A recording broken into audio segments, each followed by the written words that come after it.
éternel, nous te rendons grâce une fois de plus pour cette journée. Merci, Papa, pour ce samedi 2 mars 2024.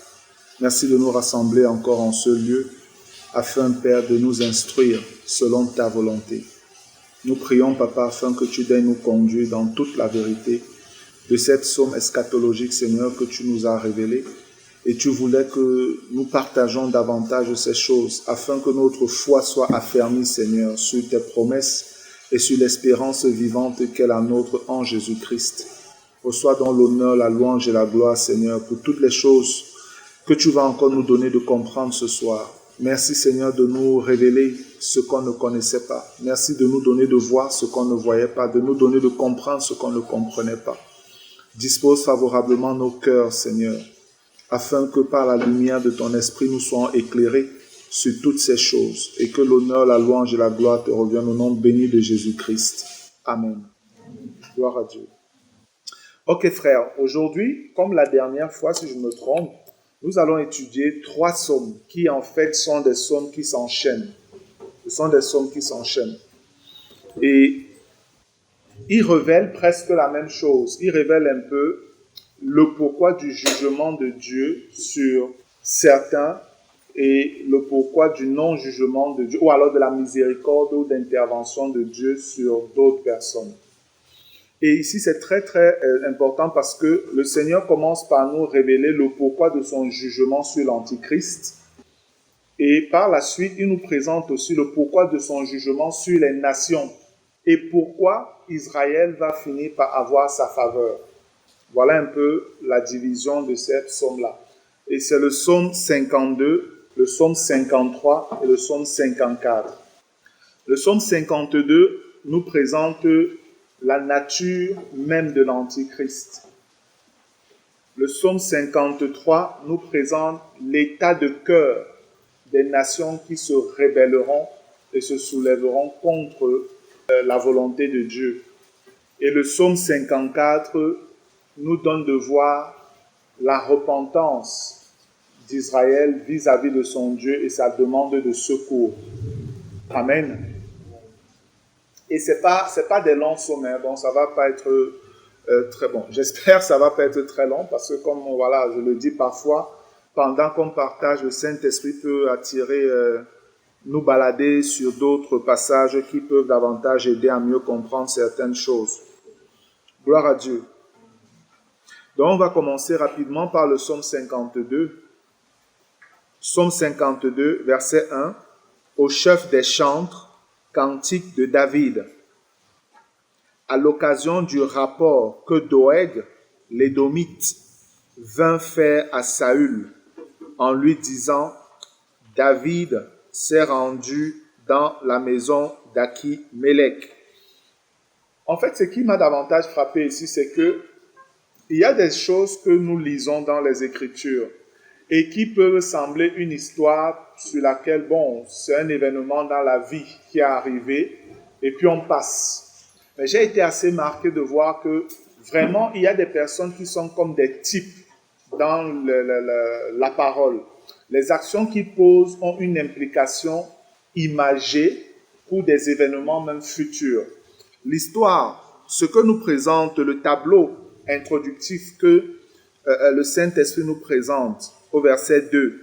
On connaît bien qui est Doeg, on connaît bien l'histoire, cette histoire dans l'histoire de David, la vie de David. Et l'élément ici, on nous fait comprendre que c'était un Édomite. On nous dit que c'était un Édomite. Et on sait que Édom représente qui? Ésaü. Et Ésaü était en conflit avec qui? Jacob. Jacob qui est en fait Israël. Et donc, c'est ce qui ressort ici. On voit donc que dans l'histoire d'Édom, de David, en fait, c'était une histoire de conflit déjà entre les deux frères-là. Et ça a toujours été un peu ça, l'histoire aussi d'Israël. Le conflit entre les deux frères. Vous voyez davantage ressortir cela quand vous suivez les raves Israël, dont les rabbis, les enseignants juifs là. Ils savent très bien faire le parallèle qu'il y a entre Israël, Jacob et Ésaü, et Édom et tout le reste. Ils savent bien faire ça. J'ai souvent suivi le Rav Ron Shaya développer cette répartition-là, cette division et ce conflit permanent qu'il y a entre ces deux frères-là, ce conflit. Et c'est un peu ce qui ressort ici. Et ce passage-ci nous donne de voir que le combat entre Édom et Israël est davantage le même esprit qui va animer l'Antichrist. C'est le même esprit qui va animer l'Antichrist. L'animosité qui est née dans la relation d'Ésaü et de son frère Jacob, c'est la même chose, le même esprit qui continuera et qui animera l'Antichrist pour qu'il se jette sur Israël pour le détruire totalement afin de prendre la première position.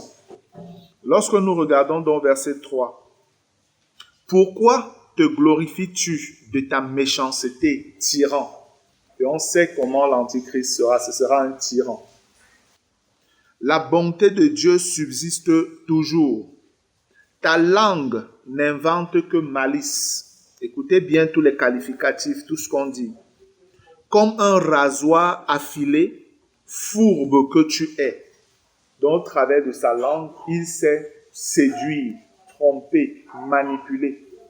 Et la parole, depuis Daniel, nous présente, dans Daniel, on nous présente l'Antichrist comme quelqu'un qui aura une bouche qui va dire des choses terribles. Et ce sera un très, très, très grand orateur. Donc, quelqu'un qui sait parler, qui sait séduire les foules au travers de son langage. Mais un langage de mensonge, en fait. Et c'est ce que nous voyons ici au verset 4, on nous dit « Ta langue n'invente que malice, comme un rasoir affilé, fourbe que tu es. » Verset 5 « Tu aimes le mal plutôt que le bien, le mensonge plutôt que la droiture. » Dans cette version, on dit droiture, dans d'autres versions, on dit plutôt que la vérité. « Tu aimes toutes les paroles de destruction. Langue trompeuse. » Vous voyez qu'on revient constamment sur sa langue. Aussi, Dieu t'abattra-t-il pour toujours. Il te saisira et t'enlèvera de ta tente. Et après on dit, il te déracinera de la terre des vivants. On voit donc que l'Antichrist est quelqu'un qui aura la nature intrinsèque même de Satan, le père du mensonge. C'est à cause de cette nature que Dieu le détruira. L'Antichrist agira exactement comme Satan a toujours agi, par le mensonge, la fourberie, la malice, la tromperie, en utilisant sa langue pour séduire et tromper plusieurs. Et c'est pour ça que Dieu se lèvera contre lui. Parce qu'il ne sera enclin qu'à aller vers ce qui est négatif et entraîner des personnes dans ce sens-là. Verset 6, je reprends. « Tu aimes toutes les paroles de destruction, langue trompeuse. Aussi, Dieu t'abattra-t-il pour toujours. Il te saisira et t'enlèvera de ta tente. Il te déracinera de la terre des vivants. » Ceci laisse bien voir la fin de l'Antichrist. Si c'est qu'on fait un tour dans Apocalypse au chapitre 20, quand on voit comment l'Antichrist est ôté. L'Antichrist n'est pas tué, en fait. C'est quelqu'un que Dieu va enlever et jeter vivant dans le lac de feu, avec le faux prophète. Regardons ça dans Apocalypse au chapitre 20. Apocalypse au chapitre 20, on va lire à partir du verset 19, pardon, chapitre 19, qu'est-ce que je dis? Apocalypse chapitre 19 plutôt. Au chapitre 20, c'est plutôt Satan lui-même qu'on arrête là-bas. C'est plutôt au chapitre 19, à partir du verset 17. Là, il est question de la bataille d'Armageddon. La bataille d'Armageddon est la bataille pendant laquelle Jésus reviendra pour arrêter donc les assauts de l'Antichrist qui voudra détruire totalement la nation d'Israël. L'Antichrist et ses armées rebelles contre Dieu. Apocalypse chapitre 19, à partir du verset 17, il est écrit « Et je vis un ange qui se tenait dans le soleil. Il cria d'une voix forte, disant à tous les oiseaux qui volaient au milieu du ciel, « Venez, rassemblez-vous pour le grand festin de Dieu, afin de manger la chair des rois, la chair des chefs militaires, la chair des puissants, la chair des chevaux et de ceux qui les montent, la chair de tous, libres et esclaves, petits et grands. Et je vis la bête, les rois de la terre et leurs armées rassemblés pour faire la guerre à celui qui était assis sur le cheval et à son armée. L'Antichrist, c'est lui la bête, qui vient pour attaquer le Christ qui revient en gloire et les saints avec lui, ses armées. Mais qu'est-ce qu'on nous dit au verset 20? Et la bête fut prise, et avec elle le faux prophète, qui avait fait devant elle les prodiges par lesquels il avait séduit ceux qui avaient pris la marque de la bête et adoré son image. On dit bien, ils furent tous les deux jetés vivants dans l'étang ardent de feu et de soufre. Et les autres furent tués par l'épée qui sortait de la bouche de celui qui était assis sur le cheval, et tous les oiseaux se rassasièrent de leur chair. Amen. Donc, au travers du psaume 52 déjà, les expressions qui sont utilisées ne sont pas des expressions qui expriment la mort du tyran, la mort du trompeur. Non, c'est comme si c'est quelqu'un qu'on va arracher et on va jeter quelque part. On le voit de manière peut-être imagée ici, pas très claire, mais dans Apocalypse 19, on voit clairement que l'Antichrist et la bête vont être enlevés de la terre pour être jetés dans le lac de feu directement, et vivants. Et vivants. C'est donc ce qui revient quand on lit au verset 7 du psaume 52. Aussi Dieu, quand on dit aussi, c'est parce que aussi veut dire, en fait, c'est à cause d'eux. On sait tout ce qu'il a fait au départ. Ce n'est pas très long, je vais reprendre rapidement pour que vous voyez un peu la description qu'on fait de l'Antichrist ici. Au verset 3, on nous dit, « Pourquoi te glorifies-tu de ta méchanceté, tyran ?» C'est un méchant, c'est un tyran. « La bonté de Dieu subsiste toujours. Ta langue n'invente que malice. » Il est malicieux, donc malin, rusé. « Comme un rasoir affilé. » Un rasoir affilé, c'est une lame qui est tranchante, très tranchante. Comme un rasoir affilé, fourbe que tu es.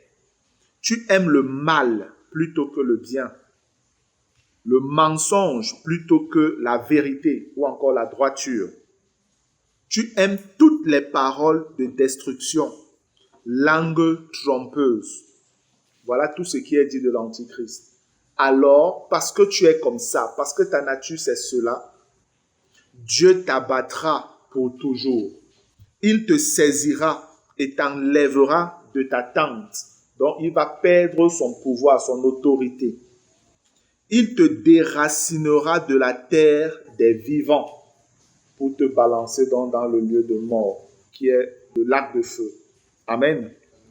Verset 8. Les justes le verront et auront de la crainte, et ils feront de lui le sujet de leur moquerie. Et qu'est-ce que les justes vont dire? Voilà l'homme qui ne prenait point Dieu pour protecteur, mais qui se confiait en ses grandes richesses et qui triomphait dans sa malice. Parce que oui, l'Antichrist, pendant près de 7 ans, va avoir du succès. Il va réussir dans ses entreprises. C'est quelqu'un qui sera adulé, presque vénéré, adoré par le monde, qui sera ébahi devant tout ce qu'il sera en train de faire. Et il sera aidé dans cette tâche par le faux prophète. Mais la parole nous montre réellement sa fin. La parole nous montre sa fin. Les justes dont on parle ici, c'est principalement le peuple juif. Les justes dont on parle ici, c'est principalement le peuple juif.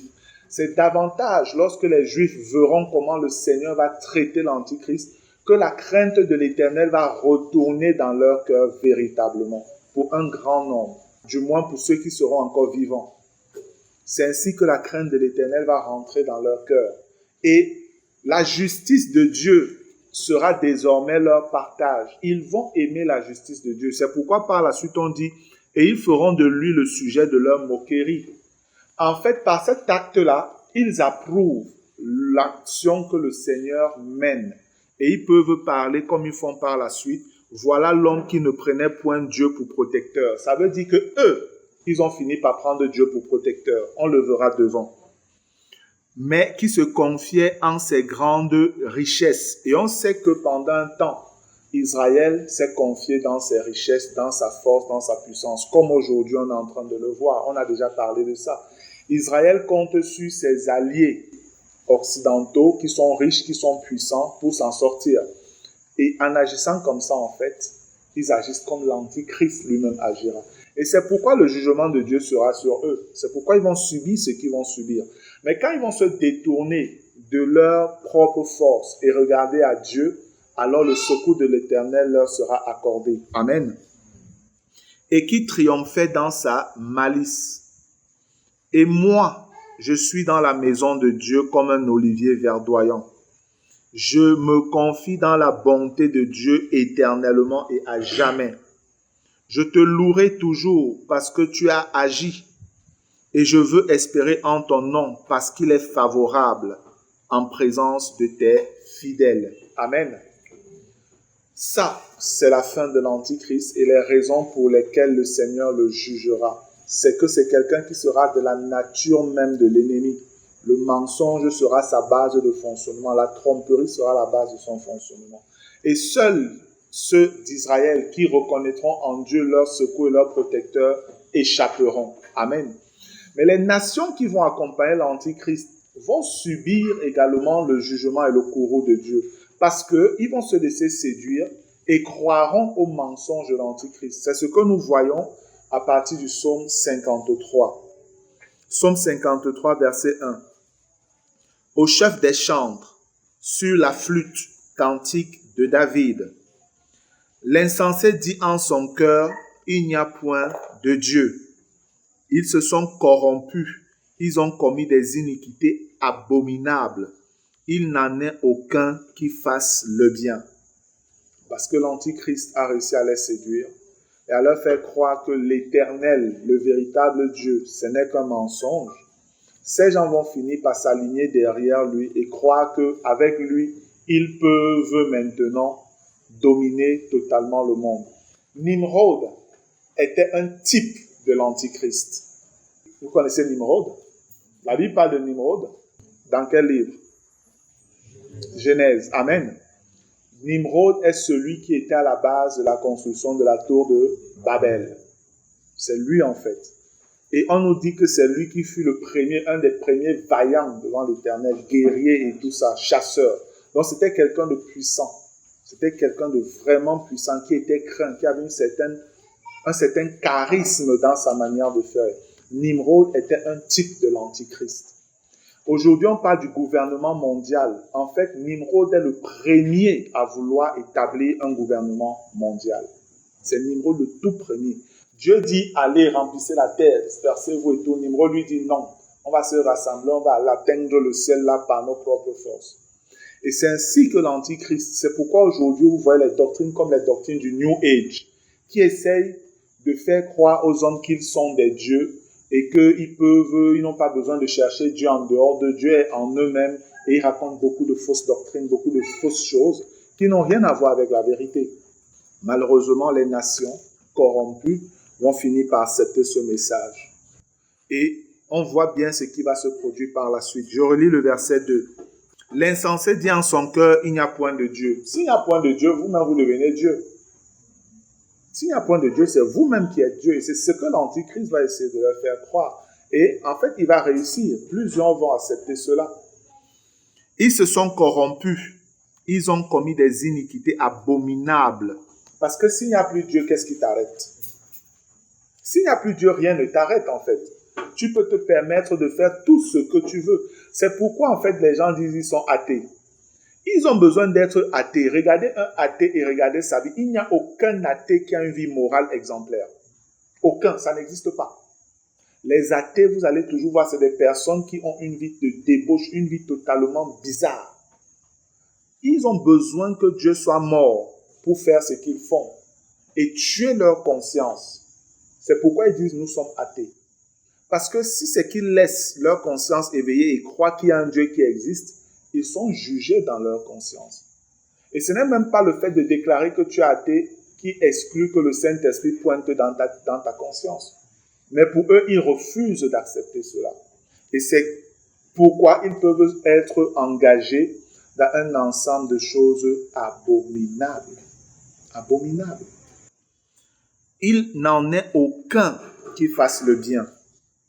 Dieu, du haut des cieux, regarde les fils de l'homme pour voir s'il y a quelqu'un qui soit intelligent, qui cherche Dieu. Tous sont égarés, tous sont pervertis.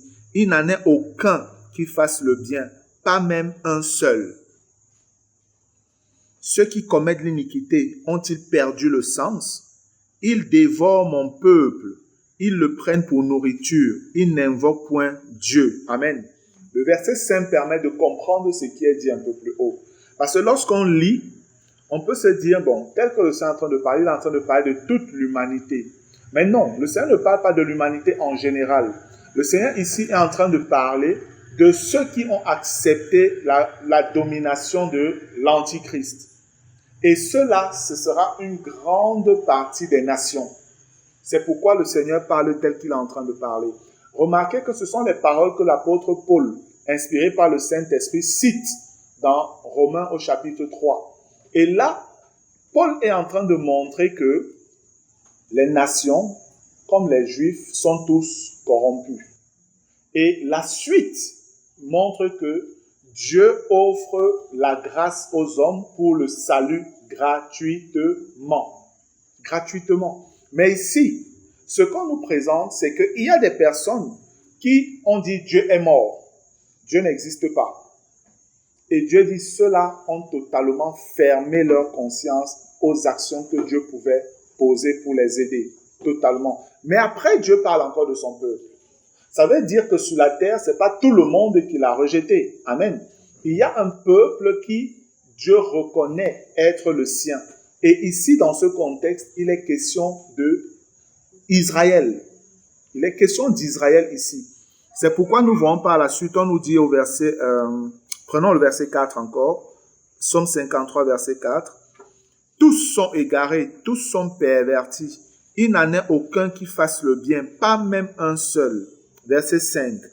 Ceux qui commettent l'iniquité ont-ils perdu du sens? Ils dévorent mon peuple. Ils le prennent pour nourriture.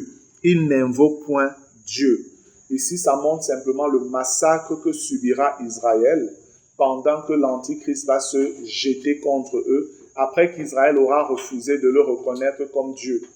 Selon que nous le voyons dans 2 Thessaloniciens 2. Les Juifs restants vont refuser de l'adorer et il va donc se fâcher, entrant dans sa colère folle pour détruire totalement Israël. C'est ce que nous voyons ici quand le Seigneur dit « Ils dévorent mon peuple, ils le prennent pour nourriture, ils n'invoquent point Dieu. » Verset 6 dit « Alors, parce qu'ils font ça, alors ils trembleront d'épouvante, sans qu'il y ait sujet d'épouvante.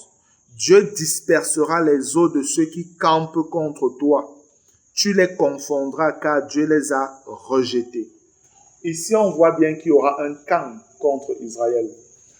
Ce qui s'est passé quand on détruisait Jérusalem en l'an 70 va encore se reproduire.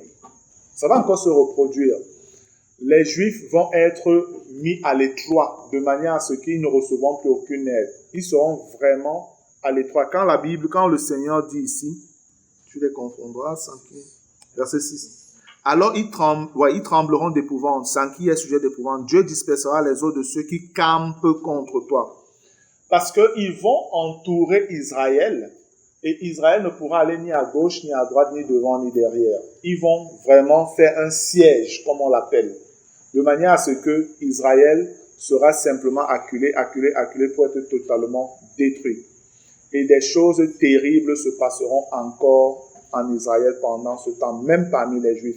Vous savez, la première fois lorsque Titus est venu et a encerclé Jérusalem et a commencé à poser son siège, personne en Israël ne pouvait plus entrer ou sortir. Les gens ont commencé à souffrir, ils ont commencé à se manger. Oui, ceux qui les mangeaient ou ils mangeaient les êtres humains parce que c'était chaud, jusqu'à ce qu'ils soient détruits. Jusqu'à ce qu'ils soient détruits, que vraiment Jérusalem tombe comme c'est tombé jusqu'aujourd'hui. C'est exactement dans ce sens-là que Israël va encore être mis à l'étroit. Et c'est dans cet état-là qu'ils vont finir par crier à Dieu, lui demandant son secours. Et c'est ainsi que l'Éternel viendra pour être leur protecteur et leur défenseur. Amen. Je relis le verset 6. Alors ils trembleront d'épouvante sans qu'il y ait sujet d'épouvante. Dieu dispersera les eaux de ceux qui campent contre toi. Tu les confondras, car Dieu les a rejetés.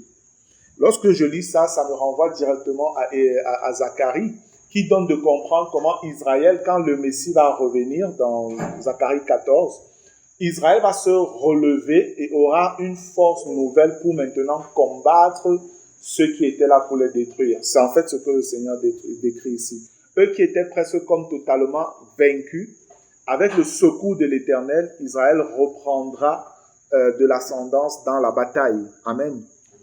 Tu les confondras car Dieu les a rejetés. Vous savez, le jugement de Dieu sur les nations, tel on le voit dans le livre d'Apocalypse surtout, ce n'est jamais parce que Dieu voulait juste détruire pour détruire. Les jugements de Dieu sur un peuple ont toujours été à la base pour attirer l'attention de ce peuple et vouloir qu'il se repente, qu'il demande pardon. Amen. Depuis l'histoire avec Pharaon, Dieu a toujours agi de cette manière. Lorsque vous regardez les jugements de Dieu sur l'Égypte, on peut se dire, bon, Pharaon, tu as été désobéissant, tu es méchant, tu as fait ci, tu as fait ça. Dieu va te juger maintenant. Mais ce qui est remarquable quand même, c'est que lorsque vous lisez le développement des jugements même, des différentes plaies que Dieu envoie sur l'Égypte, le Seigneur parle toujours dans un langage d'espérance, de désir que Pharaon se repente. C'est ça en fait qui est marquant, de voir l'amour de Dieu être manifesté de cette manière-là. Regardons un peu, lisons quelques versets dans ce sens. C'est Exode 9. Parce que le Seigneur pouvait détruire tous les Égyptiens en un clic, en un claquement de main ou de doigts. Mais il ne l'a pas fait. Et il le dit même à Pharaon. Regardons dans Hébreux 9, je vais lire à partir du verset 15. Pardon, Exode, s'il vous plaît. Exode 9, à partir du verset 15, il est écrit « Si j'avais étendu ma main et que je t'ai frappé par la mortalité, toi et ton peuple, tu aurais disparu de la terre. » Voilà. Le Seigneur pouvait le faire, il n'y avait rien. Pharaon, c'était quoi devant Dieu? C'était rien. Mais ce n'était pas la volonté. Dieu ne voulait pas les détruire comme ça. Dieu espérait qu'ils pouvaient se repentir. S'il y a eu, on voit par la suite, plus loin, une nation païenne, Ninive, qui se répand devant la menace de Dieu. Pharaon aurait pu faire pareil également. Amen. Il aurait pu faire pareil, mais il est resté endurci. Le verset 16. « Mais je t'ai laissé subsister, afin que tu vois ma puissance, et que l'on publie mon nom par toute la terre.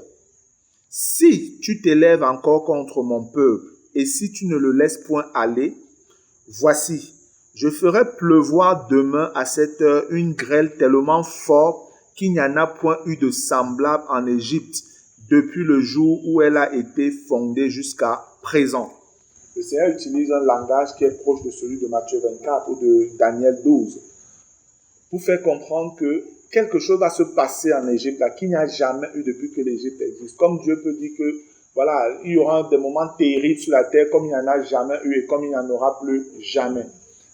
Le Seigneur dit ça à Pharaon. Mais regardons un peu plus loin, au verset 27. Regardez un peu au verset 27. Il est écrit, Pharaon fit appeler Moïse après que Dieu a donc relâché ce jugement-là, parce que Pharaon, il a encore joué au petit malin. Dieu a donc laissé vraiment ces éléments descendre sur lui.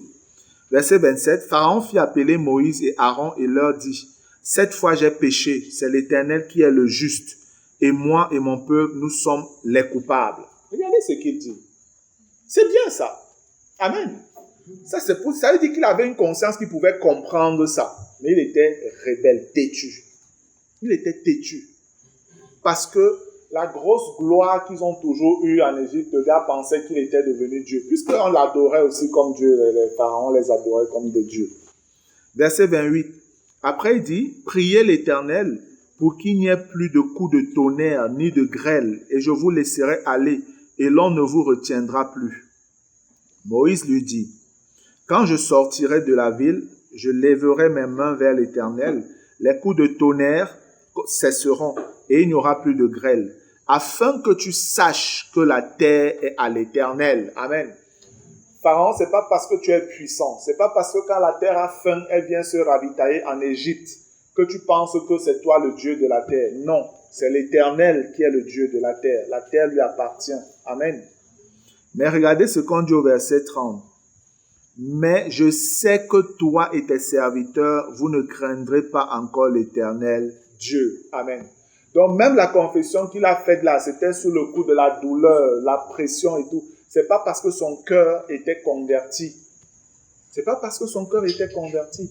Mais le Seigneur, frère, a toujours apporté des jugements vers les rebelles. Non pas parce qu'il veut simplement les punir et les tuer, mais parce qu'il espère que dans la douleur, ceux-ci vont accepter de se repentir. Tel il en a été ici, tel il en sera devant et tel il en sera à la fin. Parce que la Bible nous révèle dans l'Apocalypse qu'il y a des personnes qui, malgré tous les jugements que Dieu va envoyer, ils ne vont pas se repentir. Ils ne vont pas se repentir. Regardons un autre passage où ça ressort encore clairement. Les jugements de Dieu dans le but d'amener les gens à la repentance pour leur salut. Amos, le chapitre 4. Amos, c'est après Joël, juste après le prophète Joël. Donc, vous avez Daniel, Osée, Joël, Amos. Amos, chapitre 4.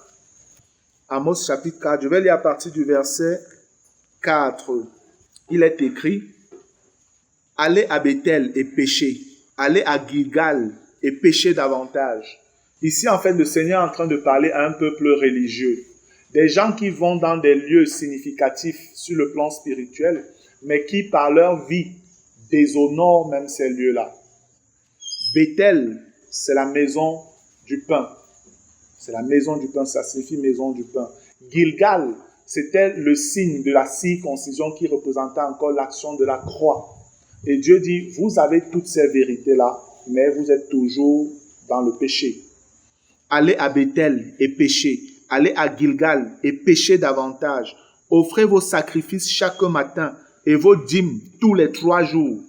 Remarquez, on sait bien qu'il n'y avait pas de dîmes de jour. Mais Dieu veut dire, multipliez même vos dîmes. Vous le faites même. Mais où est le cœur? Où est le cœur? Faites vos sacrifices, verset 5, d'action de grâce avec du levain, donc avec du péché.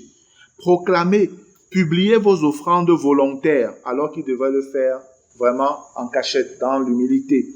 Car c'est là ce que vous aimez, enfants d'Israël, dit le Seigneur l'Éternel. Des orgueilleux, des religieux, des personnes qui parlent de Dieu, mais leurs actions n'ont rien à voir. En fait, le cœur n'y est pas. Et regardez donc ce qu'on dit par la suite. Et moi, je vous ai envoyé la famine dans toutes vos villes, le manque de pain dans toutes vos demeures. Après, il dit, malgré cela, vous n'êtes pas revenus à moi, dit l'Éternel. Donc, il a envoyé ces jugements-là, non pas pour les détruire et les faire souffrir seulement. C'est parce qu'il voulait qu'ils se repentent et reviennent à lui. Amen. Verset 7. Et moi, je vous ai refusé la pluie. Lorsqu'il y avait encore 3 mois jusqu'à la moisson, j'ai fait pleuvoir sur une ville et je n'ai pas fait pleuvoir sur une autre ville. Un champ a reçu la pluie et un autre qui ne l'a pas reçu s'est desséché. 2, 3 villes sont allées vers une autre pour boire de l'eau et elles n'ont point apaisé leur soif. Malgré cela, vous n'êtes pas revenus à moi, dit l'Éternel. La deuxième fois que Dieu dit la chose. Verset 9. Je vous ai frappé par la rouille et par la nielle. Vos nombreux jardins, vos vignes, vos figuiers et vos oliviers ont été dévorés par les sauterelles. Malgré cela, vous n'êtes pas revenus à moi, dit l'Éternel. Troisième fois. J'ai envoyé parmi vous la peste, dont la maladie, comme en Égypte. J'ai tué vos jeunes gens par l'épée et laissé prendre vos chevaux. J'ai fait monter à vos narines l'infection de votre camp. Malgré cela, vous n'êtes pas revenus à moi, dit l'Éternel. 4e fois. Remarquez que les jugements ne font qu'augmenter, ça ne fait qu'aller grandissant. Ça ne fait qu'aller grandissant. Et la dernière, on va, je vous ai bouleversé comme Sodome et Gomorrhe, que Dieu détruisit. Et vous avez été comme un tison arraché de l'incendie. Malgré cela, vous n'êtes pas revenus à moi, dit l'Éternel. 5 fois. Pour ceux qui étudient un peu souvent la numérologie biblique, 5 est le chiffre de la grâce. Donc le Seigneur est en train de dire, je vous ai manifesté ma grâce et vous l'avez toujours rejetée. Vous comprenez ici que même le jugement de Dieu est une action, frère, qui témoigne de sa grâce. Amen. Pour que le pécheur revienne sur le droit chemin. C'est ainsi que vous pouvez voir dans 1 Corinthiens 5, quand on dit qu'un tel homme soit livré à Satan pour la destruction de la chair afin que l'esprit soit sauvé au jour du Seigneur. Il n'est jamais question de dire que quelqu'un va pécher, il reste dans son péché. Quand il va mourir, son corps sera détruit et puis il va aller au paradis. Non. Le Seigneur est en train de dire, quelqu'un qui vit dans le péché, livrez-le, renvoyez-le, excommuniez-le. Et Satan, je vais le livrer, Satan va le traiter là-bas. Dans quel but? Dans le but qu'il se repente. Dans le but qu'il se repente et revienne donc à la maison pour être sauvé au jour du Seigneur. Amen. C'est exactement ça que Dieu est en train de faire ici. Mais le peuple ne comprend pas. Et par la suite, il dit au verset 12, « C'est pourquoi je traiterai de la même manière Israël. Et puisque je te traiterai de la même manière, prépare-toi à la rencontre de ton Dieu, ô Israël. Car voici celui qui a formé les montagnes et créé le vent, et qui fait connaître à l'homme ses pensées, celui qui change l'aurore en ténèbres, et qui marche sur les hauteurs de la terre. Son nom est l'Éternel, le Dieu des armées. » Amen. Nous comprenons donc clairement que Dieu qui est en train de juger les nations qui se sont rebellées contre lui, parce qu'elles ont suivi l'Antichrist, le Seigneur agissait toujours dans le sens, est-ce que vous pouvez vous repentir?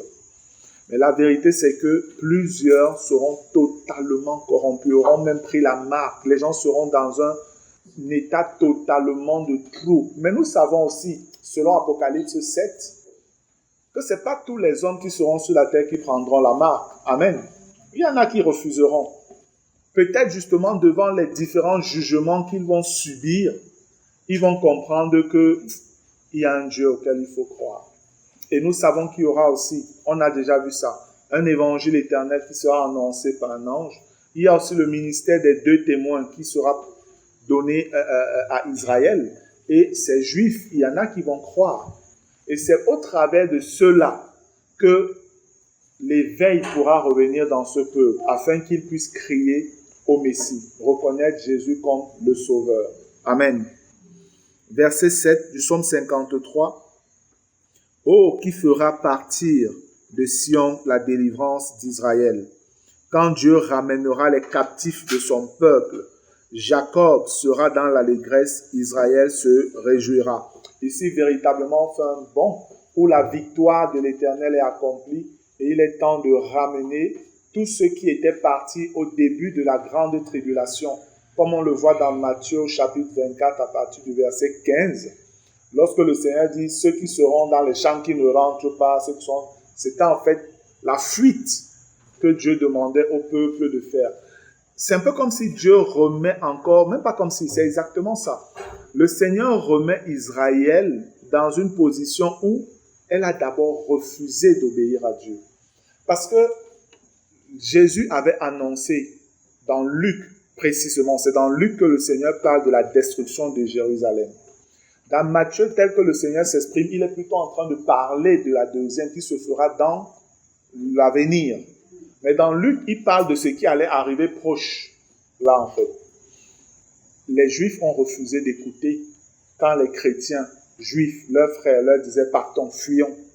Fuyons parce que ça va être détruit. Ils ont refusé. Ils sont restés en pensant qu'ils pouvaient résister et vaincre l'ennemi. Mais ils ont été totalement terrassés. La chose va encore se reproduire. L'ennemi va encore venir. Et le message du Seigneur, et je crois, de ceux-là qui seront dans cette génération, ceux qui seront là, ils vont dire aux gens, fuyons, ne restons pas là. Fuyons, ne restons pas. Et il y a quand même un bon nombre qui vont partir. Cette fois-ci, il y a un certain nombre qui vont cette fois-ci obéir et fuir et partir. C'est ceux-là que les anges vont aller après rassembler aux quatre coins de la terre pour les ramener à Jérusalem. C'est avec eux que le millénaire, le rang millénaire du Seigneur d'Israël et tout sera instauré. C'est ce que nous voyons au verset 7. Oh, qui fera partie de Sion la délivrance d'Israël, quand Dieu ramènera les captifs de son peuple. Donc on voit que la délivrance part de Sion pour aller ramener les autres. Parce que Jésus a instauré déjà sa domination. Amen. Il a vaincu l'Antichrist, c'est lui qui domine maintenant. Et c'est de là qu'il envoie les anges, la délivrance part d'Israël, pour ramener les captifs de toutes les nations. Il les fait revenir sur le territoire de leur père, selon la promesse. Jacob sera dans l'allégresse, Israël se réjouira. On continue donc au chapitre 54 du psaume, qui montre maintenant ici Israël qui a crié à Dieu, qui a fait confiance à Dieu et le Seigneur les a délivrés. Le chapitre 54, c'est un peu comme, je vais dire quoi? C'est un peu comme si on présentait, pendant que ces événements, l'Antichrist agit, pendant que les nations sont contre Israël, on vous montre Israël dans l'invocation de l'Éternel qui vient les sauver. Amen. Verset 1. Au chef des chantres, avec instruments à cordes, cantique de David. Lorsque les Ziphiens vinrent dire à Saül, David n'est-il pas caché parmi nous? Ô Dieu, sauve-moi par ton nom et rends-moi justice par ta puissance.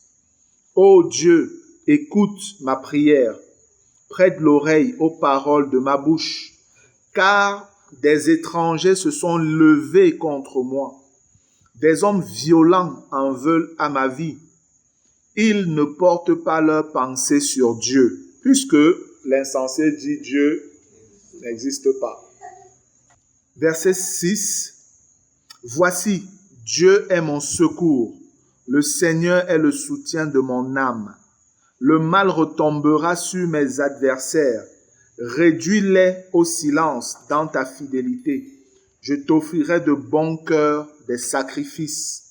Je louerai ton nom, ô Éternel, car il est favorable, car il me délivre de toute détresse et mes yeux se réjouissent à la vue de mes ennemis. Alléluia.